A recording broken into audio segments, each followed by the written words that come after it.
A technique I use with my ACL athletes all of the time to help them train with a greater intensity with less pain is the top set method. This is where we're going to gradually ramp up the intensity over multiple sets in order to try to find a top set or a best set for the day. This helps us both train with less pain and train at a greater intensity. So it helps us train with less pain because we use those first couple of sets almost as like a warm up to help prep the tissue. So especially when we're getting into things like step ups, split squats, deep squats, where there's going to be a little bit more load on the tendons or on the joints, using those first couple sets as almost an extended warm up to kind of prep the tissue to handle some of these bigger ranges of motion, some of these greater load on the tendons is very, very useful to help make stuff a little bit friendlier, a little bit more cooperative when we do go to train stuff. Remember, tendons, ligaments, they don't have the same blood supply that a muscle does, right? So it takes them a little bit longer to get warm. So that's why we're using things like sledding and flossing in the warm-up to try and make these structures more pliable, more compliant when we do go and try and train them later on, but still using those first couple of sets of the exact movement we want to train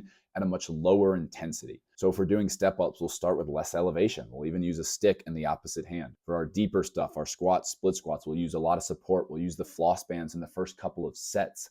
And that makes the movement a lot friendlier to get into, especially if you're dealing with pain already. We start at a lower intensity than what our max is at because that allows us just to start to wake things up, get a stimulus in here without any pain. And then that last set, once we're nice and warm, now we want to push things a little bit. Now, can we beat the amount of repetitions that are on the program for today? Can we do a slightly greater elevation or slightly more reps than we did the day before? So the flip side of now we're able to train with less pain, but that last set, we're now able to train at a greater intensity. And so the two of those combined allow us to get so much more than out of the rehab than when we were doing our 3x10 of something, when it's just this kind of monotonous, like 70, 80%. We feel like we're kind of stuck in this rut. We're not really training because we're not. The first set is a little bit too easy. And so I would rather ramp the intensity like this, where the first couple of sets allow us to feel good, and the last set we're able to get a challenge. And so maybe we're only getting one quality set out of that rather than three kind of medium sets, but the intensity we're able to hit there is so much greater and allows us to get so much more of an adaptation. And it allows us to feel like we're actually pushing ourselves, we're challenging ourselves. Again, I'd rather do one great set at 80, 90, 95% than three sets at 70%.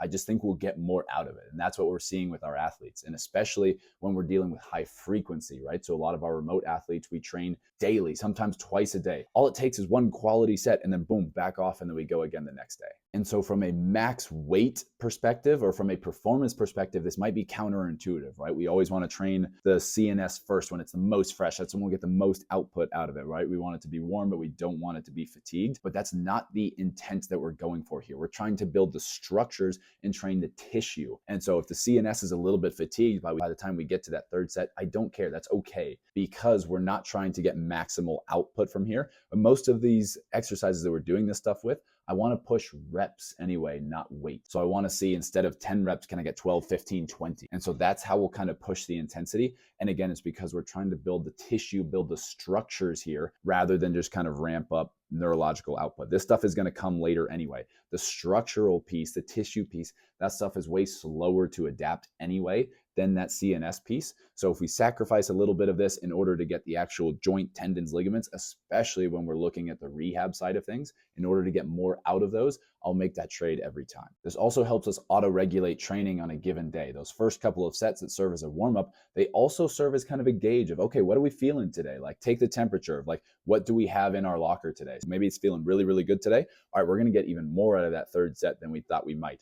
Ooh, maybe it's not feeling so good. Maybe we have to do a little bit extra at this kind of lower elevation in order to get things a little bit warmer. But they allow us to, again, have a little bit more of a feel of exactly where we're at. And so this is one of the biggest things with rehab, with return to sport, is it takes a lot more kind of wiggle room, willingness to like kind of adjust and play and make these little adjustments on the fly. So just because we have 3x15 at say a 6-inch step on the piece of paper, we need to be able to, ooh, if it's not quite feeling it today, how do we kind of back off so then we can still try and hit that at the end? And so again, this just allows us to see where we're at for the given day, but it also allows us to give our best each given day. So even if we're not hitting a PR, even if last week I hit 20 reps and today I'm only hitting 18, but if that was everything that I had, just because for whatever reason I'm a little bit more fatigued today, that's okay. The brain doesn't remember, like your body doesn't remember reps, it remembers intensity. And so if we're giving our 9 out of 10, a 10 out of 10 stimulus, we're giving everything we got in a way that doesn't hurt and in a way where our quality and our execution is high. That's what's most important. That's what allows us to progress much, much more quickly. It's what feels good for you as an athlete when I'm like, fuck yeah, I can actually push myself again. I can actually train again.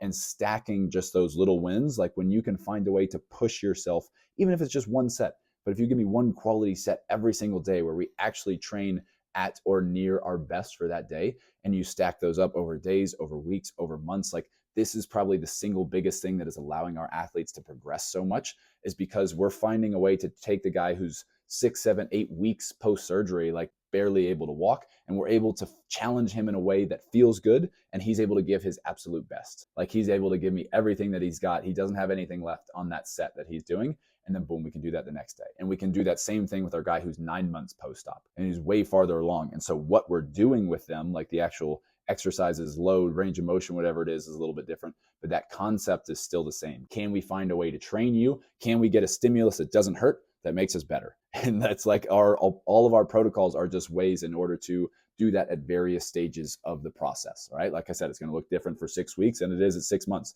but the concept is the same. What is that guy still lacking? What does he need to train? How can I find a way to train that positively as hard as possible? And then same thing here. And this guy just has less, but we're just looking to expand what he's able to do over the course of that 6 months until at the end, it looks like training again. We're just trying to train this guy like an athlete, find a way that's to challenge him in order to make him better. So that way we can get him back safer, stronger, fitter, all those things that we want to do.